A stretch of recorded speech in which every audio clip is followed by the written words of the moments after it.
हरि ओम अन्तः प्रविश्य मम वाचमिमां प्रसूप्तां सञ्जीवयत्यखिलशक्तिधरा स्वधाम्ना अन्यास्तहस्तचरणश्रवणत्वगादीन् प्राणन्नमो भगवते पुरुषाय तुभ्यम्। धर्मानुरागी सज्जन में मातृशक्ति परमात्मा की असीम कृपा से मैं सत्संग का लाभ मिला है। आज का विषय है काल चरित्र। काल कहते समय को। श्लोक नंबर 410 सीरियल नंबर 1984।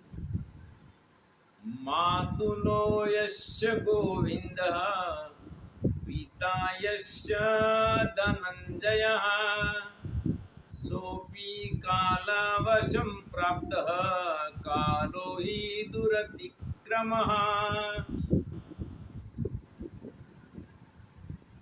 सुभाषित रत्न के अंदर कहते हैं, अभिमन्यु का विषय है कि मामा जिसके भगवान श्री कृष्ण सर्वज्ञ सर्वशक्तिमान थे और पिता जिनका धनुर्धर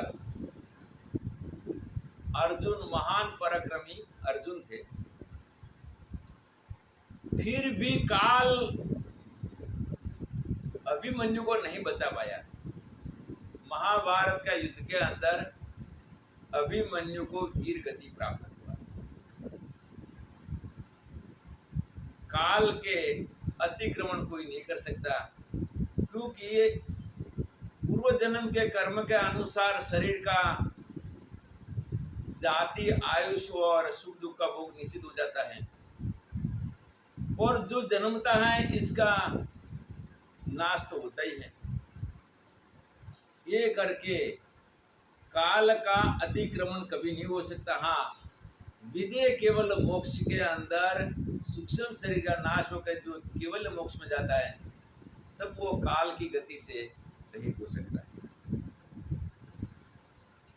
श्लोक नंबर 411 सीरियल नंबर 1986 सुभाषित रत्न में कहते हैं,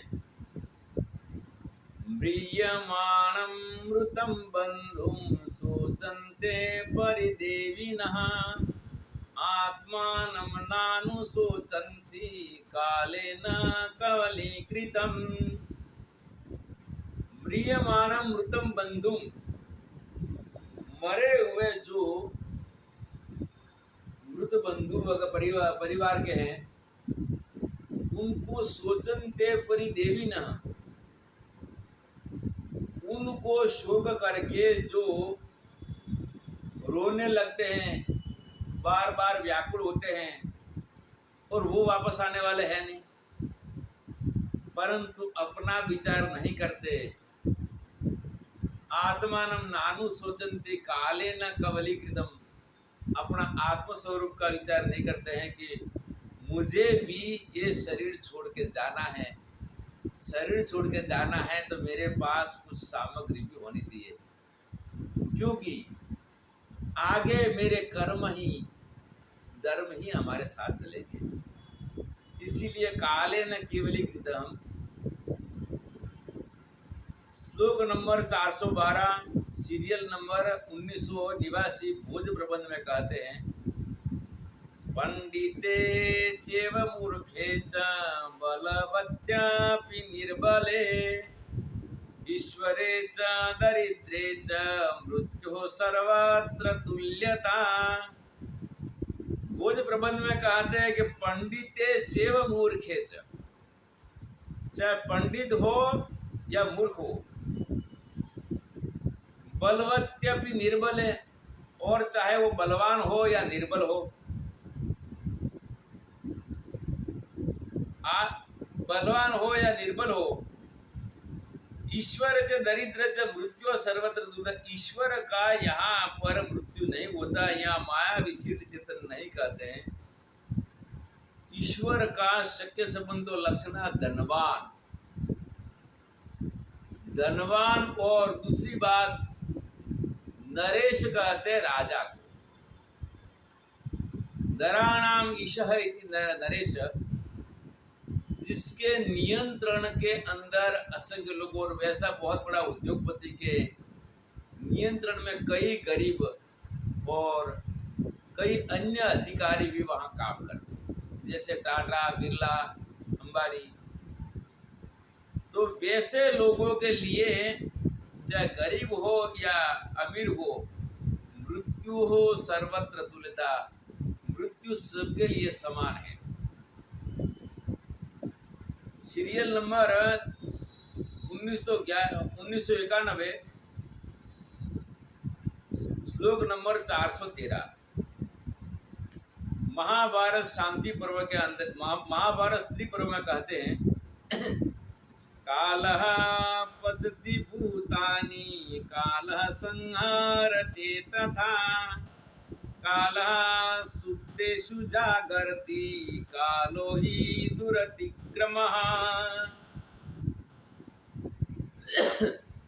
कालः पचति भूतानि, काल के अंतर्गत सारे उत्पन्न होने वाले जो शरीर हैं, वो सारे शरीर इसके अंदर षड विकार को प्राप्त होकर नष्ट हो जाते हैं, और काल से ही संहार होता है। समय आने पर उत्पन्न होने वाली वस्तु नष्ट हो जाती है। काल सुप्तेषु जागर्ति, व्यक्ति सोया हुआ है, चाहे स्वप्न में है या सुषुप्ति में या जगता हुआ, लेकिन काल इसका लगातार चालू है, काल चलता ही रहता है। काल सुप्तेषु जागर्ति कालो ही दुरतिक्रमः, काल का कोई अतिक्रमण नहीं कर सकता, इसीलिए कहा कि काल दुरतिक्रमः है।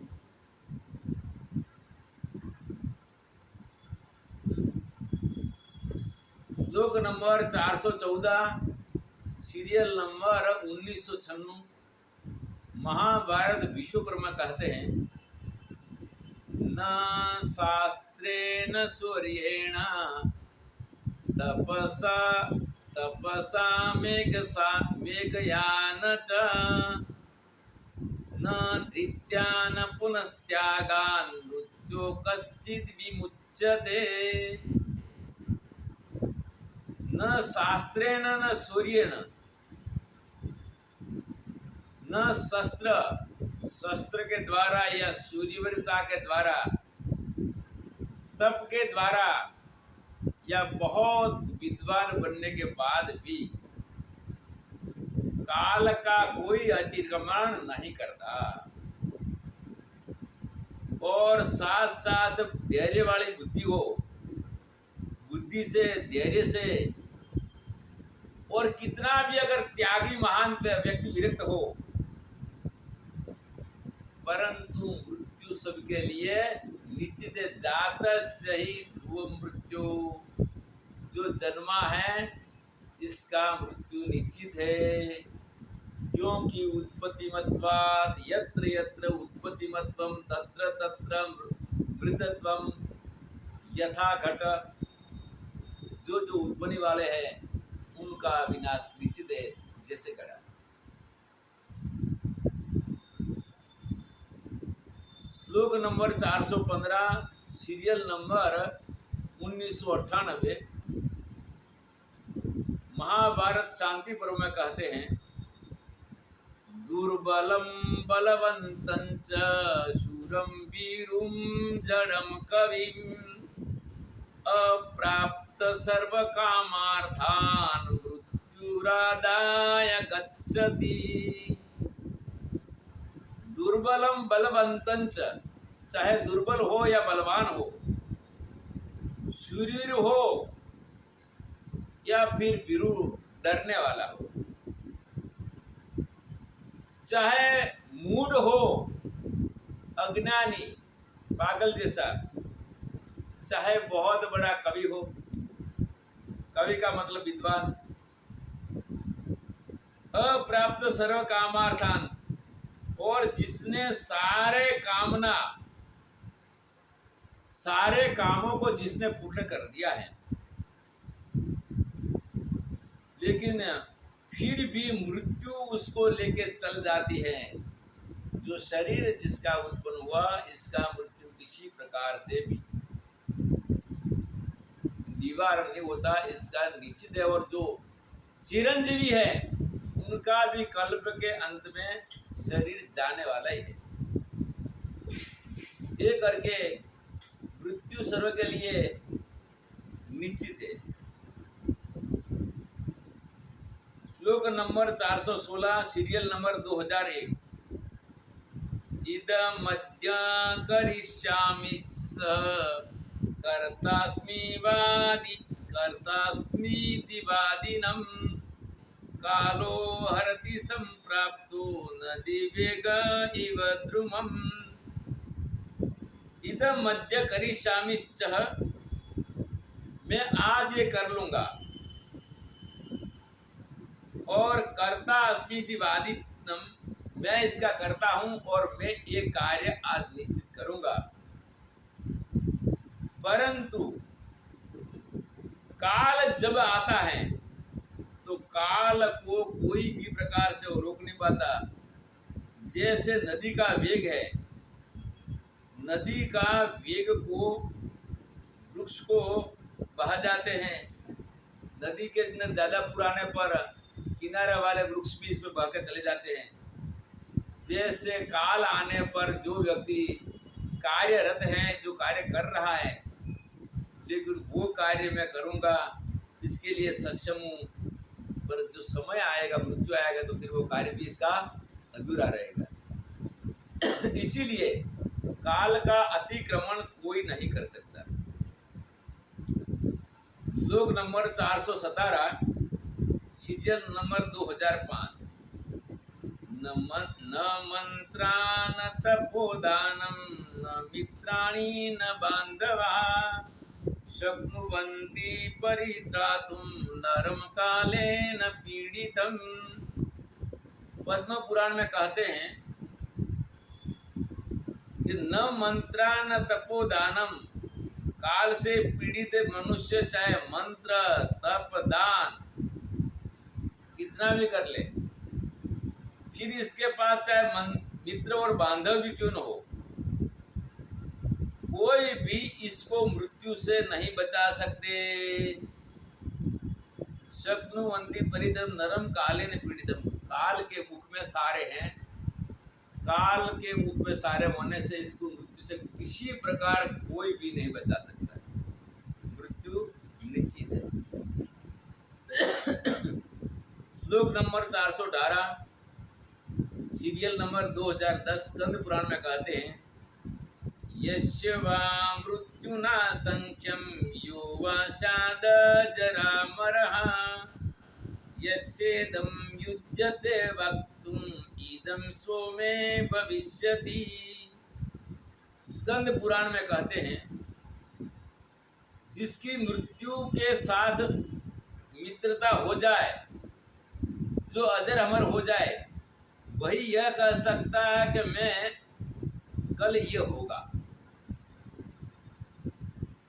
मृत्यु के साथ में किसी प्रकार भी मित्रता नहीं हो सकती।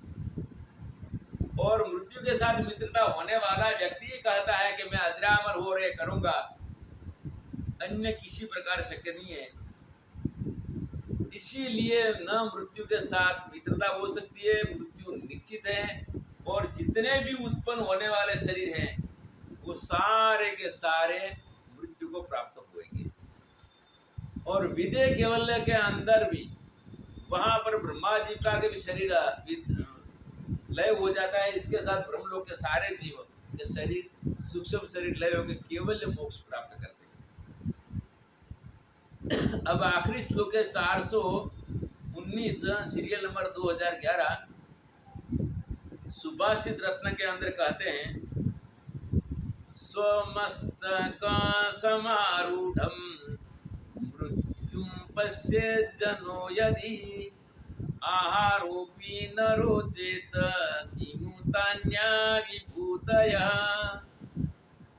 स्वमस्तक समारूढ़ं मृत्यु पश्येत् जनो यदि, अपने मस्तक के अंदर, अपने जीवन के अंदर मृत्यु निश्चित है, वैसा अगर यदि रोचे सोचता है कि मुझे शरीर छोड़ के जाना है और शरीर छोड़ के जाऊंगा तो मेरे जो कर्म है वही साथ चलेंगे, मेरा सारा सामान यहाँ पड़ा रहेगा, ऐसा विचार करने वाले को आहार भोजन कैसे अच्छा लगेगा? क्योंकि आहार भोजन शरीर का निर्वाह के लिए है और ज्यादा आहार करने पर तो शरीर में रोग भी पैदा होते हैं।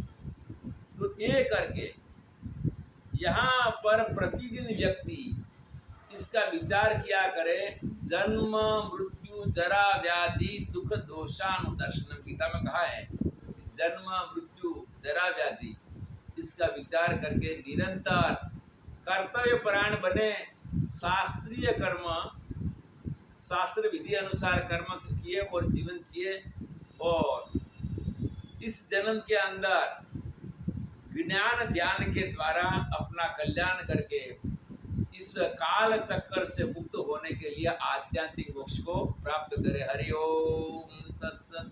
काल चरित्र संपूर्णम।